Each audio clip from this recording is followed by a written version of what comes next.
ببساطة كده كلنا عارفين واللي متابعين الأسعار الجديدة إن جرام الفضة العالي جدا 120 جنيه تقريبا، وجرام الفيروز السيناوي الطبيعي الغير معالج بيوصل من 150 ل 1000 جنيه.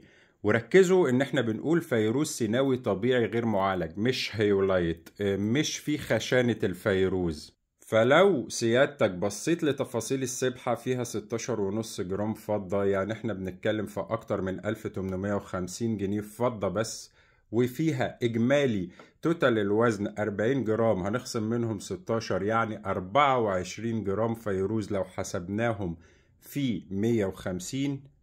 فاحنا هنا بنتكلم في 3600 لحبات الفيروز بس، يعني توتالي السبحة معدية ال 5000 جنيه تكلفتها فقط. فلما اعرض لك الجمال التحفة ده ب 4900 جنيه تبقى حاجة عظيمة جدا في الفيروز السيناوي.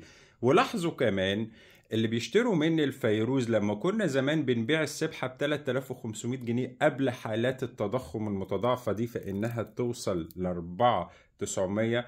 فده رقم عظيم أوي أوي أوي أوي. بالنسبة للمقاس يا صديقي، فاحنا بنتكلم في فيروز 8 ملي، وده برضو حاجة حلوة قوي ان الحبات كلها تكون منتظمة على 8 ملي مش مني. عشاق الفيروز السيناوي عارفين ان نادرا لما بتيجي سبحة منتظمة بهذا الشكل، والحبات على خيط حرير ان شاء الله، اتمنى ان هو يكون متين. طبعا كده كده السبحة ضمان سرايا عابدين يا صديقي.